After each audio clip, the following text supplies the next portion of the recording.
भीमराव रामजी अंबेडकर स्वतंत्र भारत के पहले कानून मंत्री और भारतीय संविधान के जनक थे। वे एक समाज सुधारक, एक महान अर्थशास्त्री, एक राजनीतिक दार्शनिक, एक समाज सुधारक, एक तर्कसंगत विचारक, एक महान लेखक और वक्ता और एक ऐतिहासिक शिक्षक थे। सूरज न केवल दलितों के लिए बल्कि शोषित लोगों के लिए भी उगता है। महात्मा गांधी के बाद डॉक्टर पी.आर. अंबेडकर को स्वतंत्र भारत के सबसे महान नेता के रूप में सम्मानित किया जाता है। आइए हम डॉक्टर अंबेडकर की जीवनी और उपलब्धियों को देखें, जो महान मूर्तिकार हैं जिन्होंने अपना पूरा जीवन समाज को समर्पित कर दिया। Baba Saheb Bhimrao doctor B R. रामजी अंबेडकर, जिन्हें अंबेडकर भी कहा जाता है, का जन्म 14 अप्रैल 1891 को मऊ, उत्तर प्रदेश, भारत अब मध्य प्रदेश में हुआ था।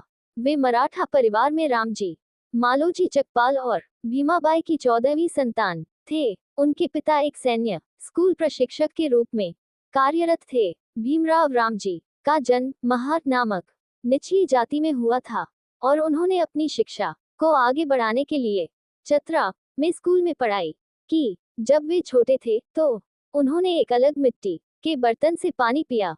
निम्न वर्ग के लोग उनके साथ ही घोड़ागाड़ी से उतरते थे और स्कूल में उन्हें कई तरह के दर्द और दुखों का सामना करना पड़ा, जिसमें बहिष्कृत महसूस करना भी शामिल था। हालांकि महादेव अंबेडकर नामक एक ब्राह्मण शिक्षक उनके प्रति दयालु थे और उनसे प्यार करते थे। नतीजतन उन्होंने अपने परिवार के लिए भीम राव चकपाल अंबावडेकर के बजाय भीमराव रामजी अंबेडकर नाम अपना लिया। 1904 में जब उनका परिवार मुंबई में स्थानांतरित हो गया तो उन्होंने आगे की शिक्षा प्राप्त करने के लिए अल्फिंस्टन हाई स्कूल में दाखिला लिया। अपने परिवार की गरीबी के बावजूद उन्होंने 1907 में स्कूल की पढ़ाई पूरी की। बड़ौदा के राजा की मदद से उन्होंने बॉम्बे विश्वविद्यालय में अपनी स्नातक की शिक्षा जारी रखी और 1912 में राजनीति विज्ञान और अर्थशास्त्र में बीए की डिग्री हासिल की।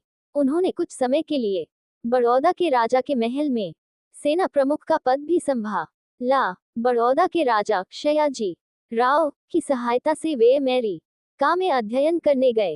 अंबेडकर ने कोलंबिया विश्वविद्यालय में अध्ययन किया। अंबेडकर ने कोलंबिया विश्वविद्यालय में अर्थशास्त्र, राजनीति, दर्शन शास्त्र और समाजशास्त्र का अध्ययन किया और संयुक्त राज्य अमेरिका में कॉलेज की शिक्षा प्राप्त करने वाले पहले भारतीय बन गए। 1915 में उन्हें प्राचीन भारत के व्यापार में मास्टर डिग्री प्रदान की गई।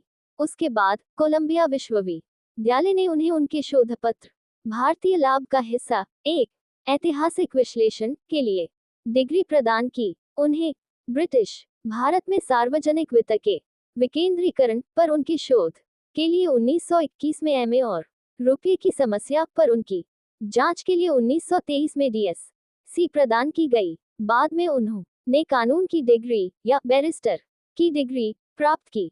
1923 के बाद अंबेडकर भारत लौट आए और वहां ब्रिटिश साम्राज्यवाद के खिलाफ लड़ाई में शामिल हो गए। इसके अलावा उन्होंने वंचितों को सशक्त बनाने के लिए आर्थिक और सामाजिक व्यवस्था के लिए लड़ने की सलाह दी। उन्होंने दलितों के उत्थान के लिए जुलाई 1924 में बहिष्कृत हितकारिणी सभा की स्थापना की। ऐसा करके उन्होंने शोषितों के सामाजिक अधिकारों और शिक्षा की वकालत की। 1930 में लंदन में गोलमेज सम्मेलन के लिए रवाना होने से पहले उन्होंने घोषणा की, मैं अपने लोगों के लिए जो भी उचित होगा उसके लिए लड़ूंगा और साथ ही स्वशासन की मांगों का पूरे दिल से समर्थन करूंगा। दूसरे गोलमेज सम्मेलन में प्रतिनिधित्व का मुद्दा चर्चा का मुख्य विषय था। उन्होंने शोषितों के लिए अनुपातिक प्रतिनिधित्व और विशेष मताधिकार की मांग की। नतीजतन गरीब वर्गों को दोहरी मताधिकार प्रणाली प्राप्त हुई, जिसके तहत उन्हें एक निर्वाचन क्षेत्र में सामान्य उम्मीदवार को चुनने के लिए एक वोट और उसी निर्वाचन क्षेत्र में निम्न वर्ग के उम्मीदवार को चुनने के लिए एक वोट दिया गया।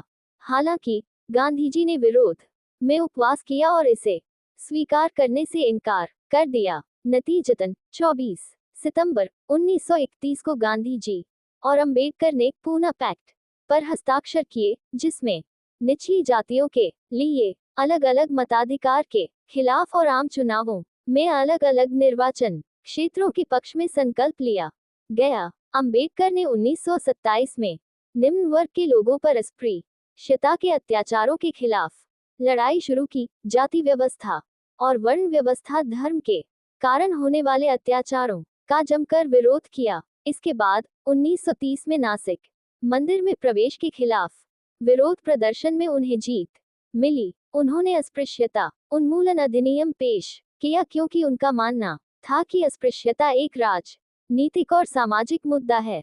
1956 में उन्होंने अंततः बौद्ध धर्म अपना लिया। भारत की स्वतंत्रता के बाद 15 अगस्त 1947 को अंबेडकर को कांग्रेस सरकार द्वारा कानून मंत्री का पद संभालने के लिए आमंत्रित किया गया था। परिणामस्वरूप उन्हें भारतीय संविधान सभा का अध्यक्ष और स्वतंत्रता के बाद देश का पहला कानून मंत्री चुना गया। अंबेडकर के नेतृत्व में भारतीय संविधान मसौदा समिति ने 26 नवंबर 1949 को संसद में प्रस्ताव पेश किया। कई तरीकों से व्यक्तियों के अधिकारों की सुरक्षा प्रदान करने के अलावा अंबेडकर की राजनीतिक प्रणाली की इतिहासकारों द्वारा सबसे महान सामाजिक दस्तावेज के रूप में प्रशंसा की गई है। हालांकि इस अधिनियम को लाने के बारे में नेहरू के साथ मतभेदों के कारण उन्होंने 1951 में अपने पद से इस्तीफा दे दिया। यह महसूस करने के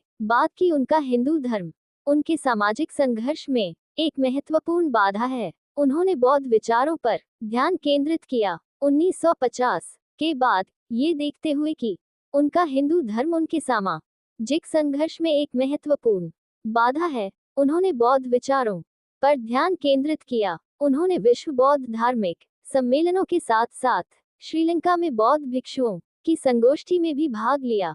उन्होंने 1955 में भारतीय बौद्ध महासभा की स्थापना की। उन्होंने 1956 में बुद्ध और उनका धम्म लिखा।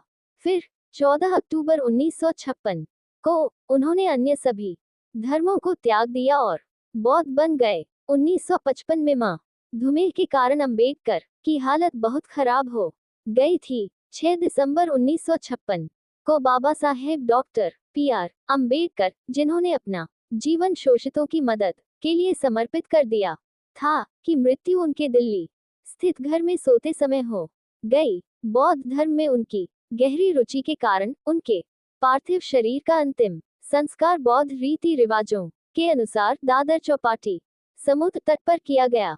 उनकी मृत्यु के बाद उन्हें 1990 में भारत के सर्वोच्च पुरस्कार भारत रत्न पुरस्कार से सम्मानित किया गया। स्वतंत्र भारत के संविधान के रचयिता, महान कानूनी प्रतिभा बाबा साहेब डॉक्टर बी.आर. अंबेडकर का जन्म एक ऐसे समुदाय में हुआ था जो शोषित था। वह एक ऐसे व्यक्ति थे जिन्होंने अर्थशास्त्र, राजनीति, इतिहास, दर्शन और कानून के बारे में सीखा और भारतीय इतिहास के पारंपरिक पन्नों को फाड़ दिया। एक सामाजिक कार्यकर्ता और बेजोड़ मशालवाहक, उन्होंने शोषित लोगों की सुबह का प्रतिनिधित्व किया। यह कहना कि ऐसा व्यक्ति सभी के लिए एक उदाहरण स्थापित करता है, अतिशयोक्ति नहीं है।